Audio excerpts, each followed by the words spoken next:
여러분 오늘 이런 모습으로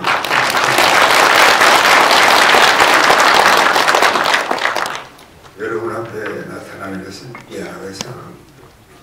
그리고 다른 게 아니고 그 서정갑 본부장이 지난 2일에 80회 생 맞았다 하는 것은 숫자가 틀린 거고 82회 82회 생일을 맞은 건 사실입니다. 그런데 사람이 살다 보니까 자꾸 노쇠 현상이 나타나서 다리에 힘이 빠진다든가 또 어깨가 아프다든가 그래서 병원에 진찰을 받았더니 그게 디스크 때문일 거라고 그래서 수술을 해야 된다 그러지만 나는 약속한 것은 해야 무슨 병원에 입원도 하고 수술을 하지 가령 주최하는 사람이 아무개가 강연을 한다 이렇게 발표를 했는데 사정의 무식은 강사가 나오지 않으면 그 주최자가 거짓말한 거 되지 않느냐 그건 잘못 아니냐 그래서 의사는 빨리 입원을 하고 수술을 해야 됩니다. 그렇지만 그렇게는 할 수 없다. 약속한 건 하고 내 몸이 편하자고 그렇게 빠져나올 수가 없는 거 아니냐. 그래서 약속한 거는 다 합니다. 그리고 그 대신에 새로 약속을 하기는 어렵지 않느냐. 그런 처지에 와 있습니다. 난 이번에 지난달 내내 또 며칠 전에는 일본에도 다녀오면서 조국이 전에 없이 상당한 위치로 올라갔구나 그걸 느꼈습니다. 여러분도 해외를 둘러보면은 야 정말 우리들이 조국이 이만큼 됐는가 감탄할 일이 많습니다. 제가 물론 즐기려고 무슨 그런 여행을 하는 게 아니고 여행을 하면서 같이 간 사람들에게 강연을 하기 위해 다니는 건데 크루즈도 했죠. 크루즈에 한국 사람이 80명이 같이 여행을 하는데 그 중에 72명은 내가 이 크루즈에 참여한다 그래서 자기들도 왔다. 그러니까 그런 가까운 사람들을 상대로 인생을 얘기하고 초국을 얘기하고 그다 즐거운 일 아닙니까? 그러나 그것도 한계가 있어서 이제 점점 그런 일을 못하게 된다 하는 것은 인생에 어쩔 수 없는 사실입니다. 그런데 그 여행을 하면서 특별히 큰 배 캐빈마다 있는 그 TV는 전부 다 삼성이고 무엇에 광고도 우리나라 현대니 삼성이니 LG니 하는 데서 광고를 대단하게 하더라고요. 그리고 한국이 이만큼 됐냐. 일본 사는 동포들은 역사에 있은지 처음 한국인이라는 것이 자랑스러운 시대를 살고 있다. 그것도 사실이죠. 한국이 언제 길을 펴고 살아봤습니까? 요새처럼 세계 어딜 가나 한국 패스포트라는 것은 상당히 가치가 있는 패스포트가 된 것은 다 국력이 그만큼 신장되었기 때문입니다. 또 G20 20개의 경제적으로 발전한 나라들이 이제 12일 서울에서 모인다. 전 세계 언론이 진치고 지금 전 세계 이목이 한국 서울에 집중되어 있는 이런 것도 조국이 잘 되는 것. 매우 다행스러우니 어떻게 보면 기적적인 일인 건 사실입니다. 근데 조국의 문제가 어디 있는가 그러면 그걸 과연 지탱할 만한 그러한 실력을 갖추고 있느냐 이게 지금 큰 문제거든요. 왜 그런가 하면은 빨리 끝내세요. 그러고 있으니까 강연이 안 돼. 우선 돌아오니까 황장엽 선생이 세상을 떠나서 물론 자연사니까 암살을 당하시든가 그런 건 아니지만 우리들 마음에 섭섭하지 않아요? 그래도 그가 원하던 한반도의 평화적인 통일을 보고 그가 세상을 떠나야지. 물론 나보다 나이가 5년이나 많은 분이니까 자연사를 하신 것은 사실이라고 하더라도 섭섭하잖아요.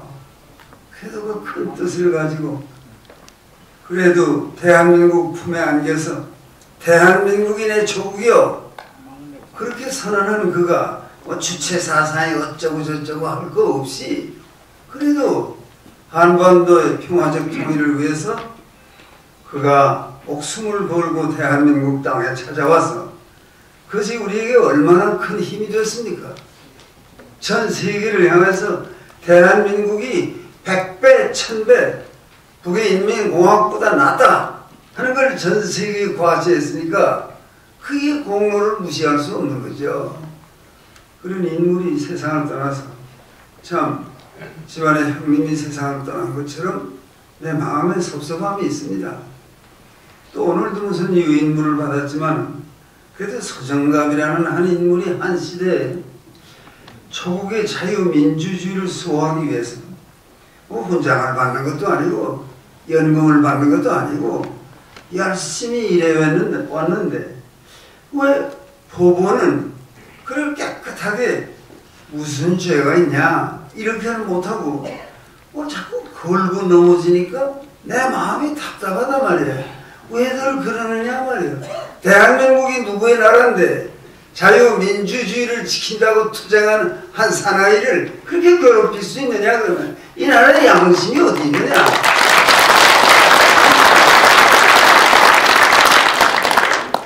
우리는 이제도 동영상을 보면서 이 좌파들이 이렇게 말썽 부르기다. 난 그렇게 그들을 좌파라고 높여주는 데서 문제가 생기는 거 아니냐. 자연히 우리를 우파라고 하고 난 사실 한 번도 일생을 살면서 내가 우익에 속했다고 생각해 본 적이 없습니다. 그 좌우를 가르는 것은 아직도 해방이 되고 나서 또는 그 이전에 좌익이라는 게 있지요.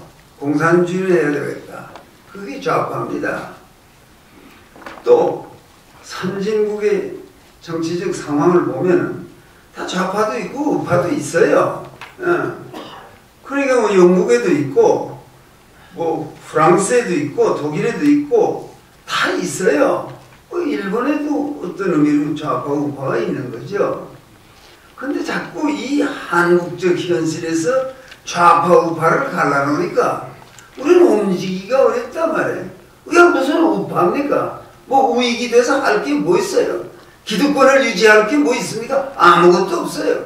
다만 우리는 조국의 자유민주주의를 지켜야 한다. 그 생각 하나를 가지고 사는 사람들이 여기 모였는데 우파라 그러니까 젊은 놈이 우선 우리를 우습게 봐요. 우파, 반동세력, 보수 이거 할 수 없는 사람들 왜 우리가 스스로 우리를 그런 데다가 놓고 이 고생을 하느냐 말이에요.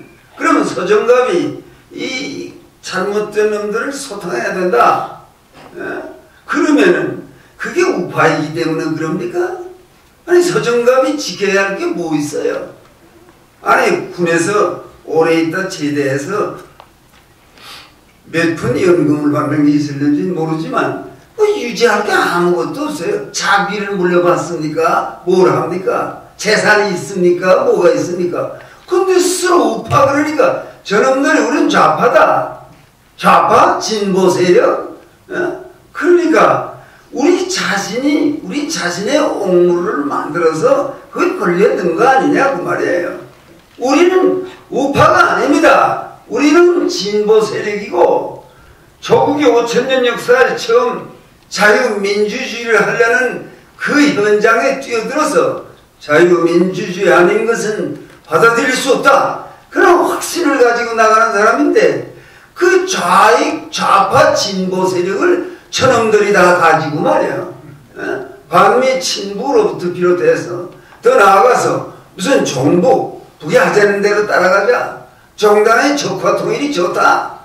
이런 한심한 인간들을 좌파로 진보 세력으로 개혁 세력으로 모셔놓고 대한민국이 됩니까? 암만 해도 안 됩니다 이거. 그러니까 이명박 같은 사람이 야근 사람이니까 좌우가 있어? 그러면은 나는 중간에 서겠다. 중도 실용주의로 나가겠다. 이게 도대체 철학이 없는 얘기 아닙니까? 오늘 뭐 20개국이 모여서 큰 회의를 한다고 잘하는 일 많아요. 그렇지만 사상과 이념이 뭐예요 도대체?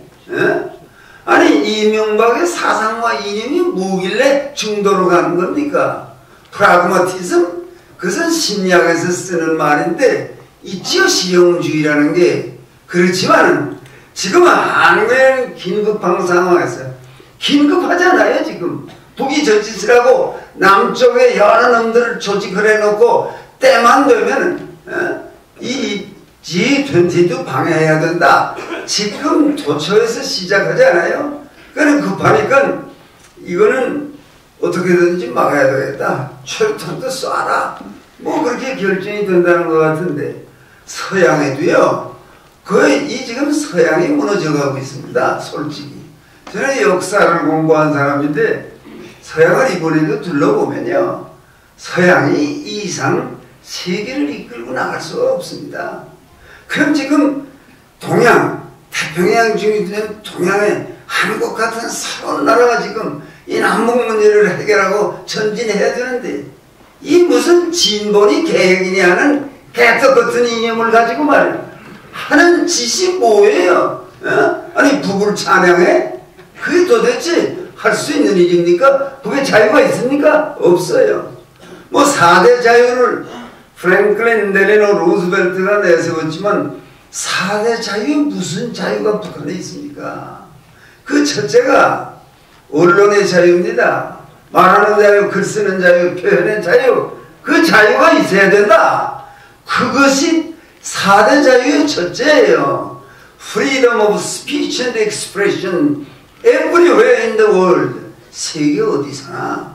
그 미국이 큰 나라고 FDR이 대단한 지도자니까 세계를 상대해서 세계 어디서나 언론의 자유가 없는 건 용납할 수 없다. 그게 미국입니다.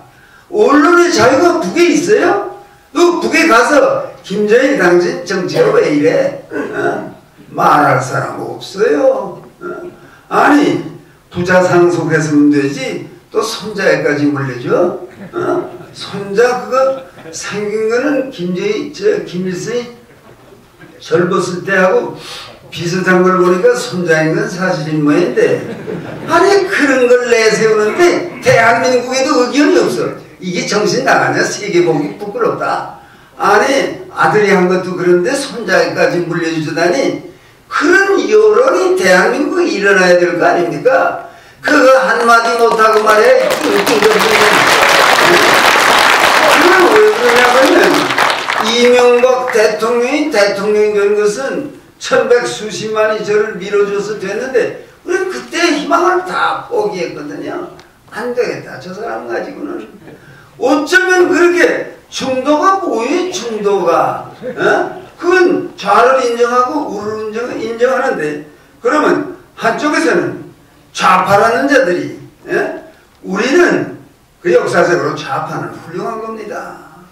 자유, 평등 그러는 두 가치 중에 평등에 치중하겠다니까 할 만한 일 아닙니까?